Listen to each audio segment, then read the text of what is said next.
This is the Salton Sea, California's largest lake, and it's shrinking. A disappearing, toxic land filled with kids and their parents struggling to breathe. Health officials discover an algae outbreak at the Salton Sea. There's research to show dust particles at the Salton Sea are causing asthma and breathing issues. The Salton Sea in the Imperial Valley was once an oasis for wildlife and a major recreational spot in the 50s and 60s with swimming, water skiing, and fishing. Well, now it's become a desert wasteland.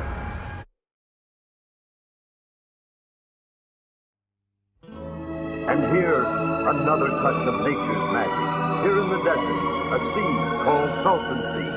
Landlocked, rich in beauty and allure, 35 miles long, 10 to 16 miles wide, its maximum depth, 40 feet. The Salton Sea, sportsman's paradise, the new recreational capital of the world, attracting tremendous numbers of water skiers and boaters, and just plain people all the year round.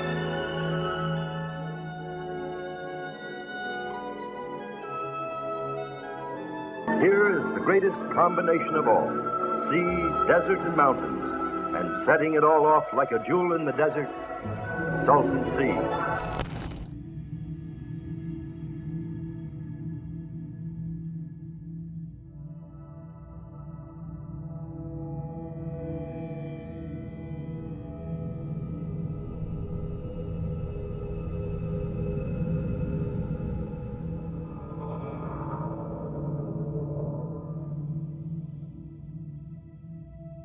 It was a Riviera all around the sea. There were 5 bars in this town, several marinas, lots and lots of people, lots of fishing, water skiing, boating. It was a beautiful place.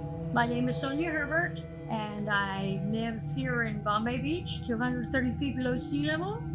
And I'm now retired. I used to own the Ski Inn restaurant bar. I came here in 1974.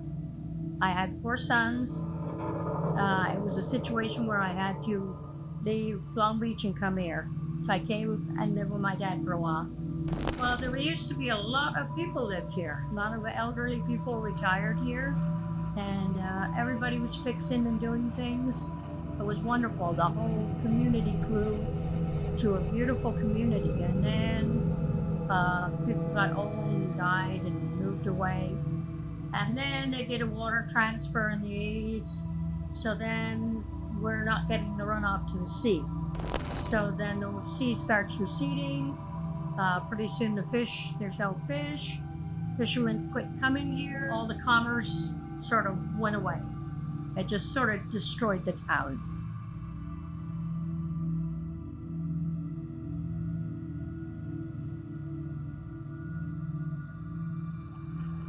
It was so sad to see such a flourishing area degrade because water is the most precious commodity. And to me, what I've seen now in the past few years, it's a money grab.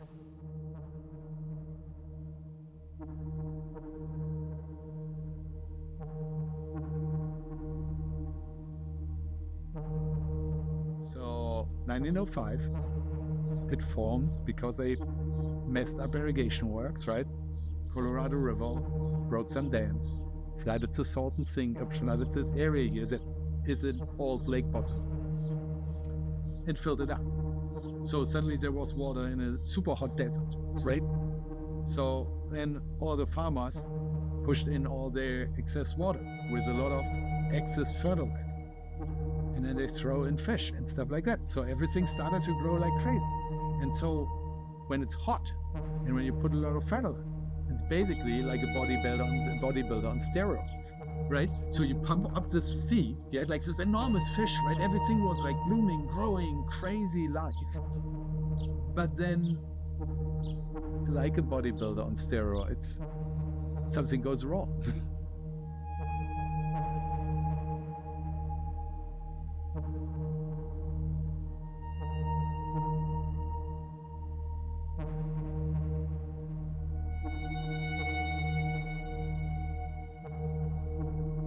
And so that's why I say it's like a big petri dish. And then you had like all those fish die-offs and like algae blooms and bird die-offs, avian flu, and so on and so forth, until a breaking point.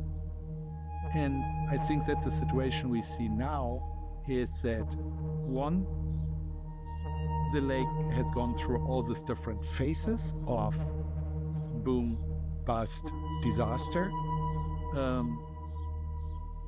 And then with water becoming more and more used in the Western United States, and the slow realization that the laws that govern the Colorado River have been perceived and made of false assumptions, because they thought in 1922, when they came up with the Colorado River Compact, they thought that they looked at the 10 years before that, and they looked at the average flow, how much water flows down the Colorado River. And they said, it's about 18.5 million acre feet, right? So then they divided that and said like, we give like 15 million acre feet to the 7 states, and then 1.5 million to Mexico, and at least 1.5 million for the Gulf of California or Sea of Cortez, however you want to say that.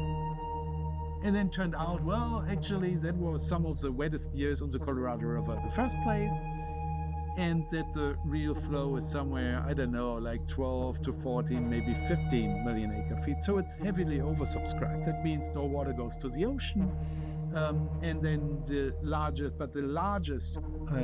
users of Colorado River waters is these few hundred farming families in the Imperial Valley.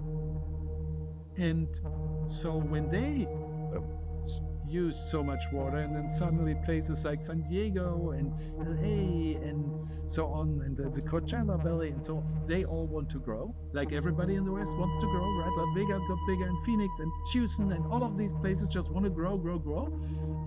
But there is not water. And then they looked here, and then in 2003 they were able to prove that the irrigation district here had been wasting water. And so they forced them basically to sell part of that water. And so this equilibrium, this like more or less balance of inflows and evaporation of the lake, was disturbed by that. And now the lake is drying up since 2018 really fast.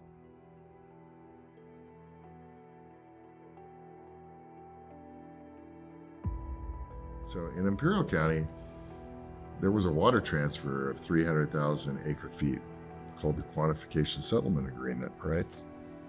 It took 200,000 acre feet of water out of this valley and moved it to San Diego, and 100,000 acre feet of water from this valley to Coachella Valley.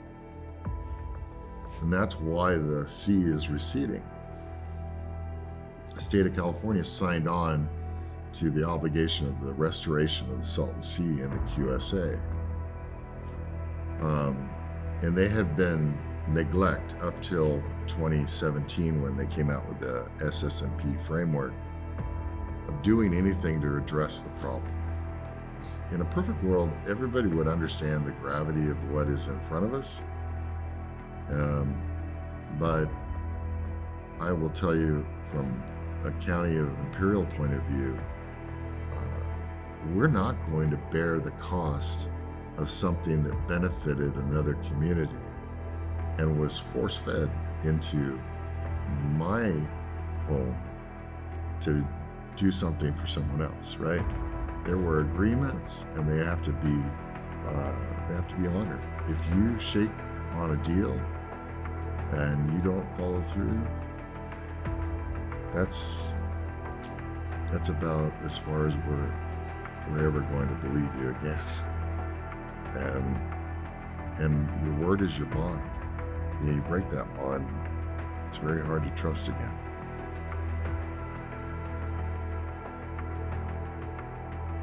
Thank you, Mr. Speaker. The Water Resources Development Act contains important language to help prevent a public health crisis at the Salton Sea, California's largest lake, which is in my district. But as the water evaporates, unhealthy dust starts to blow around.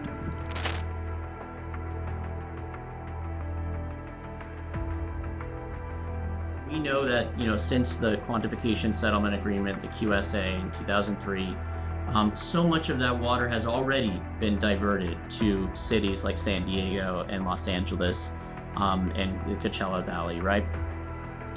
And so as a result of that, there's been a rapid recession of the Salton Sea level, and that's exposed all the shoreline and playa, which has caused a lot of dust pollution for shoreline communities. And it's also increased the salinity of the Salton Sea. So the Salton Sea, because it's so much agricultural runoff, there's all these ecological problems, right? So you've got already this kind of strange brew of pesticides, herbicides, fertilizers, not to mention wastewater and sewage that's coming from the New River running north from Mexico, right? And so that has created conditions in terms of the ecosystem where there's algal blooms and eutrophication, the release of hydrogen sulfide that is causing what's called the big stink sometimes, this kind of rotten egg odor, right? These nuisances that also are compounding these public health problems as a result of the dust pollution. The dust pollution has been linked directly to asthma. That's been, especially high rates of childhood asthma and hospitalization in the shoreline communities near the Salton Sea. This is the result of particulate matter. Dust in general can be a problem, but also there's a particular kind of bacteria in the Salton Sea that researchers have been showing that is causing acute impacts.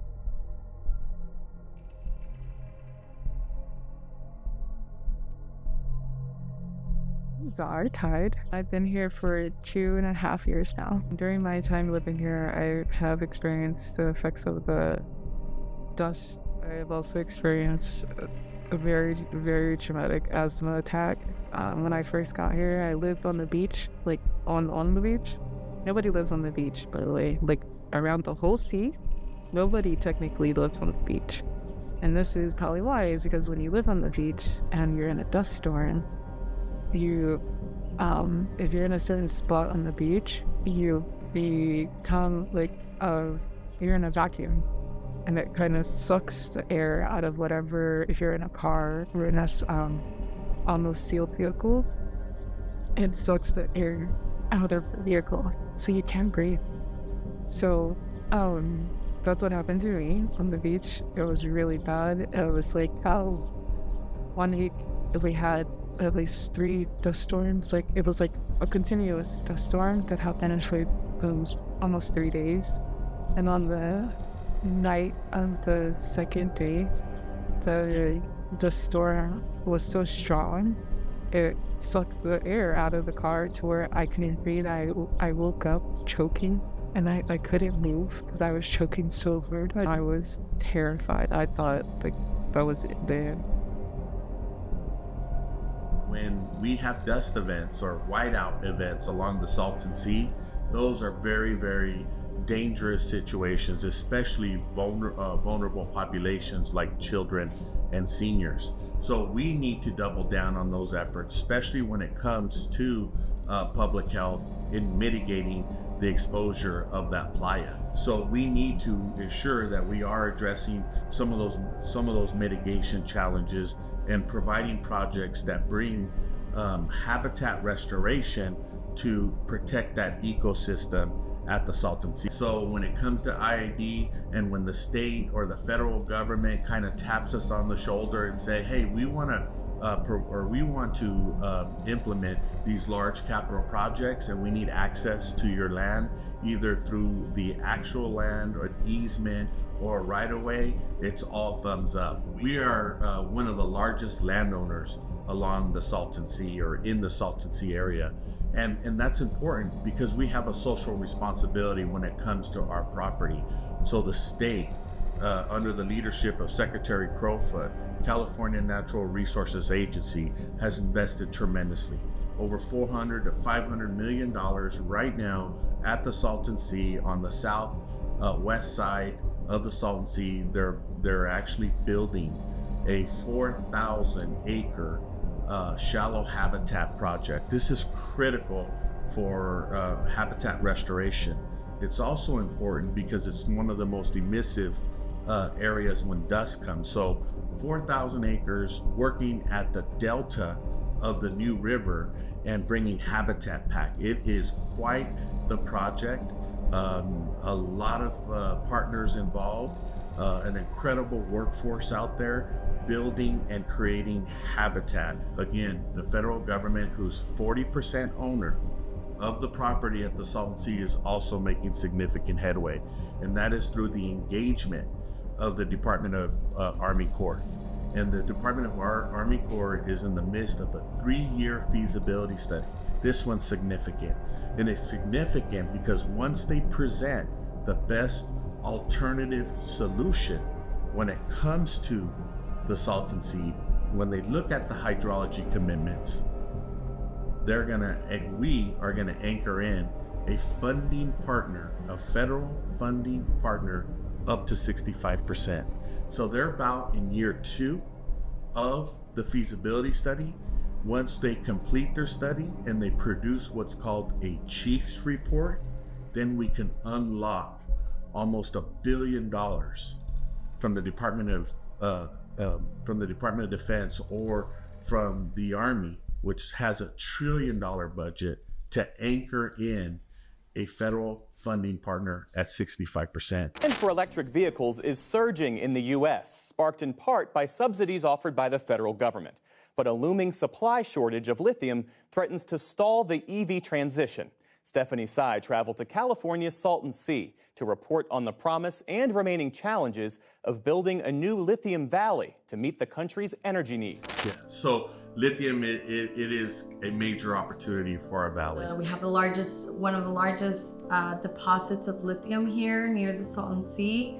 If anybody gives me the opportunity to actually take part in this whole lithium process, I see my career being long and a great one. There are many different ways of seeing lithium. Often when people refer to lithium, they refer to different type of things. Some refer to elemental lithium, which is the actual lithium. Others refer to lithium carbonate, or like you can refer to lithium hydroxide. However, we'll talk kind of like about the same element, which essentially it's one of the most important or the most important element in lithium-ion batteries. Hello, I'm Oscar Nira. I'm originally from Mexico, and I am the CEO of Lysus Technologies, which is a critical minerals startup with a focus on lithium. It's something that we need for the batteries to function correctly and for the batteries to be light. When you go and you open a battery, let's say that you have a Tesla, you extract the battery pack, and then from that battery you extract the battery cell, which is like a roll. If you dismantle it, you will see that it has mostly nickel, mostly copper, but also like a salt, and this salt is the lithium. Lithium is very highly desired internationally, but more so domestically at the moment, because if we're going to be making this transition into electrification of our transportation, decarbonization of our grid, then you're going to need lithium for the now and for the foreseeable future. In Imperial County, we recognized this a long time ago and advocated for it in Washington and Sacramento, and they are paying attention. And so we've gotten some direct support out of Sacramento to be able to move some of our planning process. And we set the stage of exactly what we asked of the state and federal government to help us.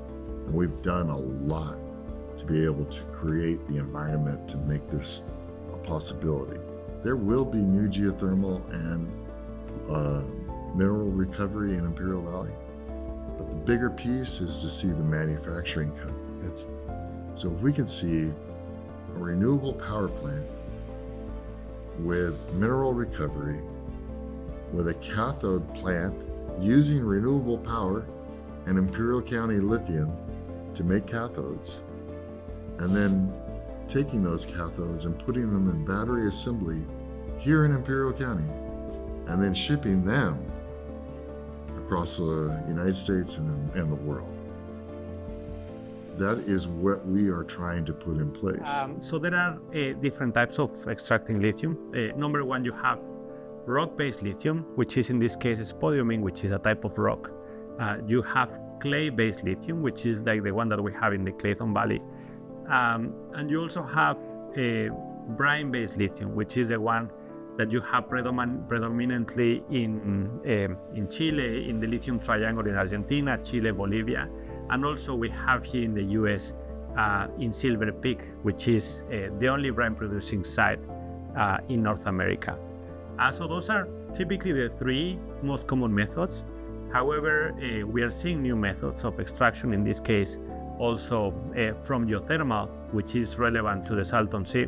If you're talking, for example, about rock-based, you need to first extract the rock, you need to crush the rock, and then you need to use different type of acids in order to separate the rock and to convert it into lithium hydroxide, in this case from spodumene. So that's one of the most common one. That's the one that dominates in Australia, for example, which is one of the major producers. On the other hand, you have the brine-based exploration, the brine-based extraction, which is the one from Chile, Argentina, Bolivia, where what they do is essentially that they have the lithium there, they have brine there, like physically located in the surface or not so deep in the subsurface. So what you have to do is pump the brine out and put it in super large ponds where you put water-rich or lithium-rich brine, and then you let it evaporate. So what this evaporation process does is that it separates the water from the brine, and then this brine, or like this salt that comes out of it, is what you eventually separate again to extract the lithium carbonate, which is what we need in order to manufacture the batteries. So it's a multi-step process. It's a process that is very water intensive because you need to extract the water and pump it. But it's the one that is the most economically viable for the cost that it entails. When you talk about other type of separation, for example, geothermal based, the way it works is that you pump brine-based brine from geothermal wells, and then you have to separate, like you of course get geothermal energy, which you use to power many things, but also in the geothermal concentration, the geothermal vapor that is extracted, there are concentrations of lithium.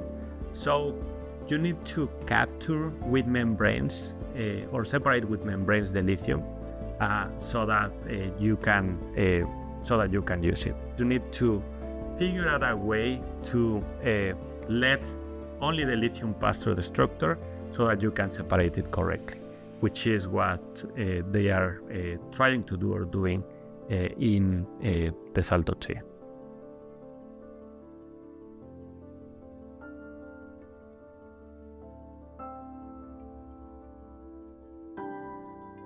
The Salton Sea, what's been proposed with geothermal direct lithium extraction, or DLE, is involving a different kind of brine, geothermal brine.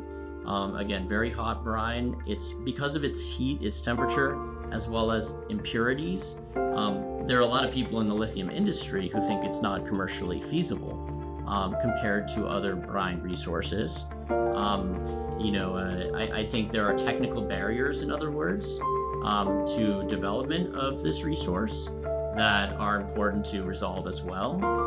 And that's why, we're still seeing sort of pilot studies rather than full-fledged development in some cases. But the idea, again, is not to have the same kind of impacts of evaporation of brine, although I should mention that brine ponds are involved in these site developments. The brine ponds here are not necessarily for, concentrating the lithium resource for development and sending it to market. The brine ponds at these geothermal plants, whether it's using direct lithium extraction or just producing geothermal energy production, are sort of like a deposit for all manner of waste. So, all kinds of different, liquids and dissolved solids that may need to be disposed of, including hazardous waste, ends up in these brine ponds before they send it to a hazardous waste facility or a landfill, or if they re-inject, some of that brine. There are, again, other concerns if we're on that topic of hazardous waste, not just of brine and geothermal water, but, because brine, I should say, generally when I'm talking about brine, we're talking about mineralized or saline groundwater. It's a type of water, it's mainly liquid. And so, it has more of a liquid property. But with geothermal energy production and with geothermal direct lithium extraction, there's also pretty high quantities of solid waste as well. So with all that reinjection, all that movement of brine, sometimes there's what's called geothermal scale or scaling, as well as these, filter cake material. And so this is basically this gunk, this solid material that ends up, clogging these injection wells. And so they need to remove all of that solid waste in order to keep this process so-called, a closed loop or renewable system. In that sense, it's not closed loop because they're extracting and taking out material from the earth. And a lot of that solid waste ends up in local landfills.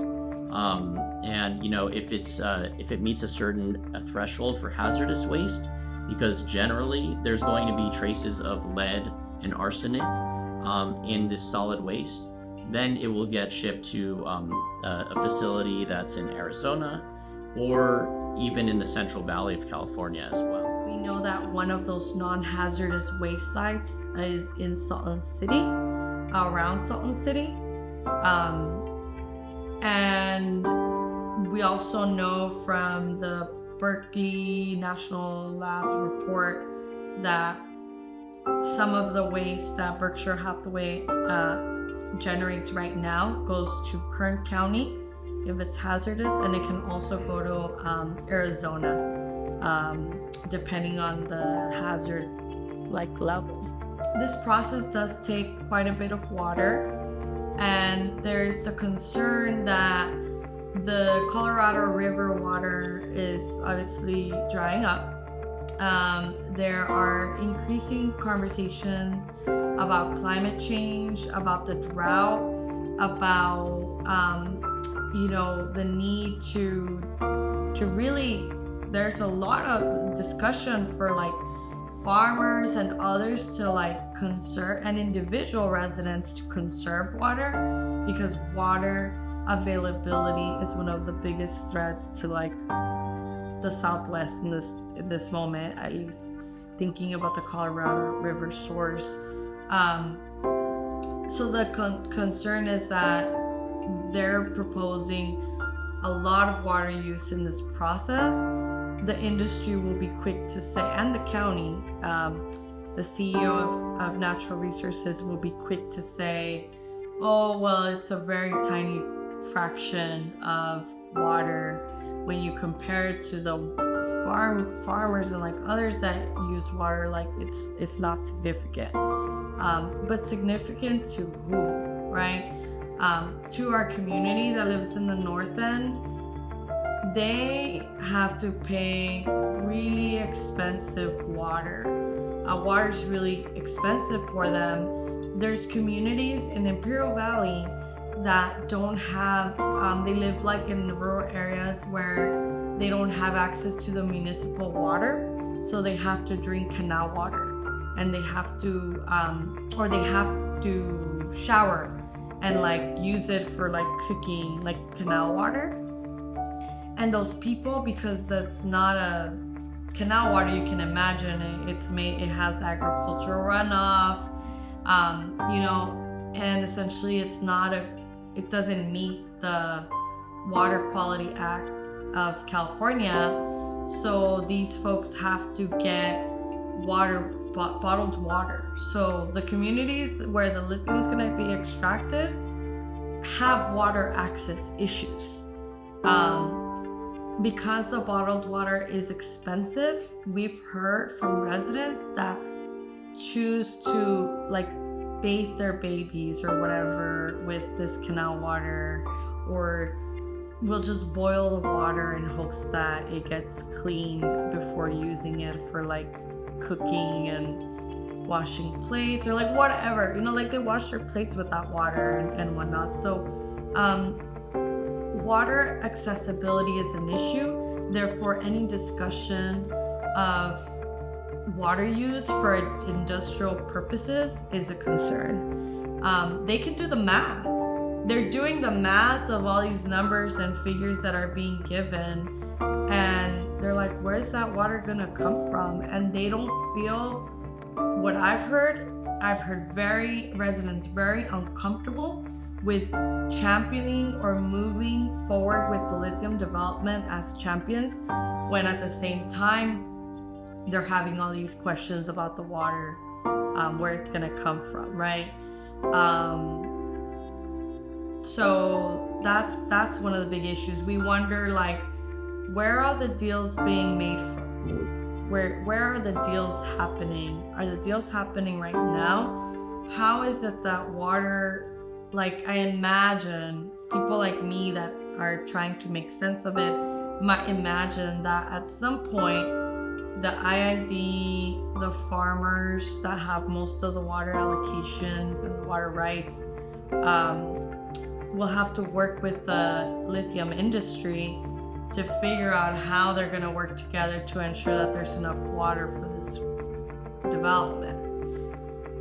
What residents are concerned about is that it's not really clear how, when, and who will get to be part of those conversations, right?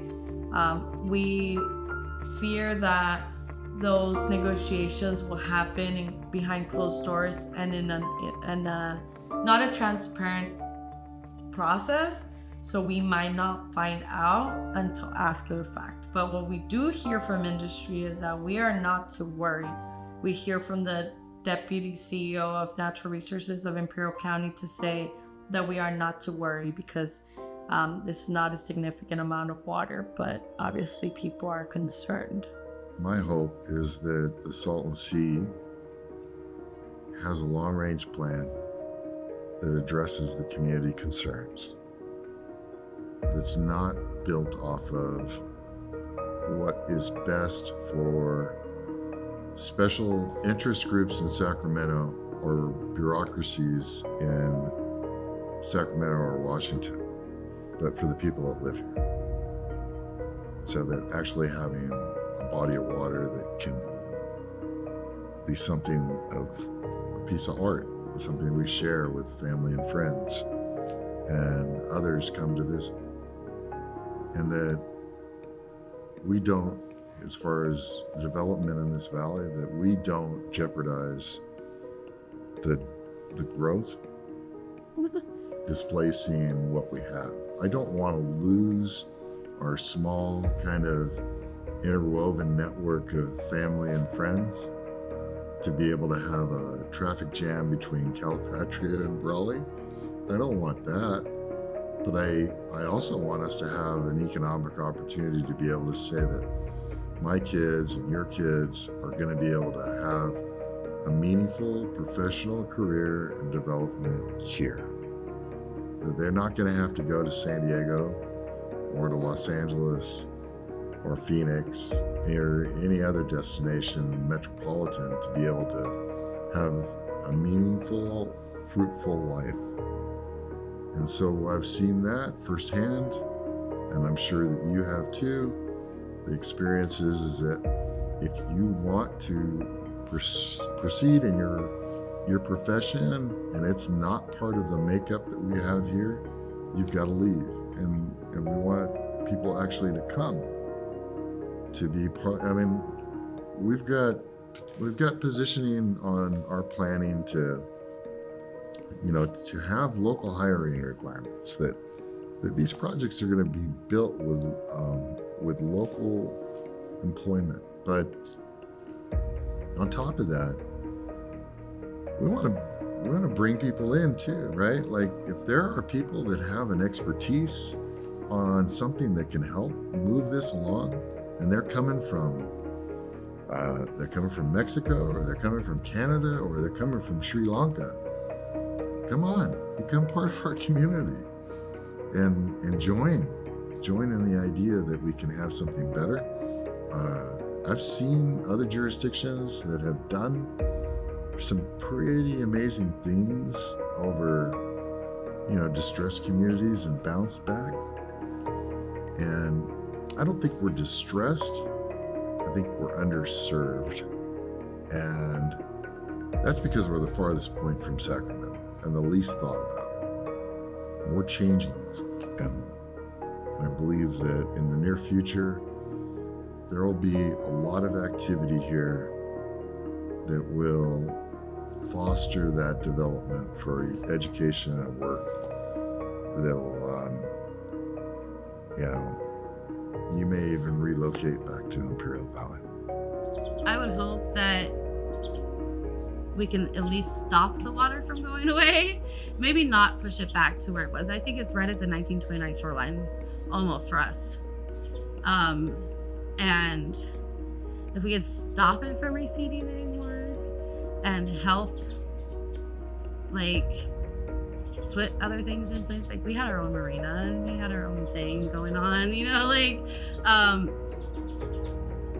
and just bring more awareness that people actually do live here. And there is actually communities around the whole entire sea that care and want to be here. We're not here because we're stuck. We're here because we want to be here, because this is an amazing place. And if that going away is causing a lot of issues for people that actually love it out here, but we're still fighters and we're not going to give up. I mean, when Bombay Beach turns 100 years old in 5 years. So it was founded in 1929. So yeah. So I mean, if we can make it to 100, yeah. I mean, I don't like most of the plans that they have in place for the Salton Sea, honestly, because we are the only town that's on the lake that gets cut off from water. We get a canal or something in front of us, and I don't think that's right. Like, why can't they? Because they want to cut off at the county line. Like, can't they just drop that down 12 miles, right past us? You know what I mean? And then go across. Why do they have to cut us off?